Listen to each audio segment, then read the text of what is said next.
জুলাই বিপ্লবের ঘোষণাপত্র প্রকাশ নয়, মার্চ ফর ইউনিটি।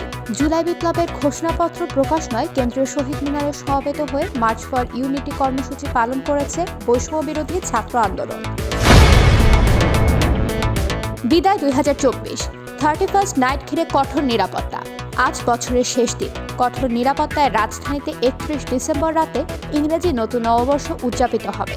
31st নাইটকে কেন্দ্র করে ব্যাপক নিরাপত্তা ব্যবস্থার প্রস্তুতি নিয়েছে ঢাকা মহানগর পুলিশ, ডিএমপি। টেকনাফে 19 বনকর্মীকে অপহরণ। কক্সবাজারের টেকনাফ বন বিভাগের পাহাড়ে কাজ করার সময় 19 জন শ্রমিককে অপহরণ করেছে জলদস্যুরা। অপহরণকারীরা মোবাইল ফোনের মাধ্যমে যোগাযোগ করে জনপ্রতি 1 লাখ টাকা করে মুক্তিপণ দাবি করেছে বলে জানিয়েছে ভুক্তভোগীদের পরিবার।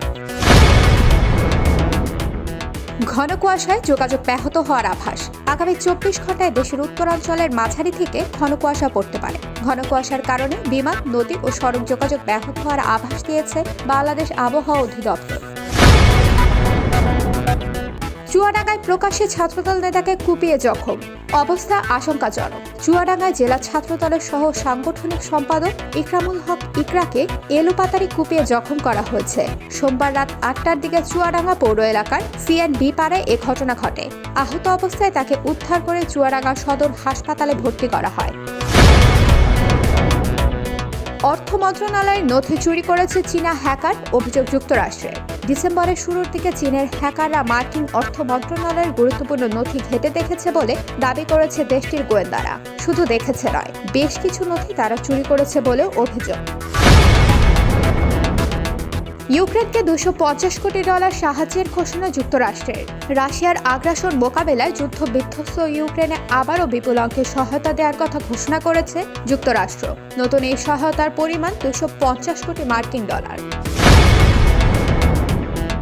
দক্ষিণ কোরিয়ার প্রেসিডেন্টের বিরুদ্ধে গ্রেপ্তারি পরোয়ানা জারি। দক্ষিণ কোরিয়ার প্রেসিডেন্ট ইয়ন সুক ইয়োলের বিরুদ্ধে গ্রেপ্তারি পরোয়ানা জারি করা হয়েছে। চলতি মাসের শুরুতে আকস্মিকভাবে সামরিক আইন জারির ঘোষণা দিয়েছিলেন তিনি, আর এই কারণে কয়েকদিনের মধ্যে তাকে প্রেসিডেন্টের পদ থেকে অভিশংসিত ও পরে বরখাস্ত করা হয়েছে। টিকিট সংকট কাটাতে বিসিবির নতুন উদ্যোগ। টিকিটের দুর্ভোগ কমাতে নতুন এক বুথ থেকে টিকিট বিক্রির উদ্যোগ নিয়েছে বিসিবি। সোমবার রাতে বোর্ড জানিয়েছে, বিপিএলে আজকের ম্যাচ দুটির টিকিট কিনতে ইচ্ছুক ভক্তদের সুবিধার জন্য মিরপুর 12-এর সিটি ক্লাব গ্রাউন্ড সংলগ্ন একটি অতিরিক্ত বুথ স্থাপন করা হয়েছে। ধের পরীর সঙ্গে রাজের সম্পর্কের গুঞ্জন।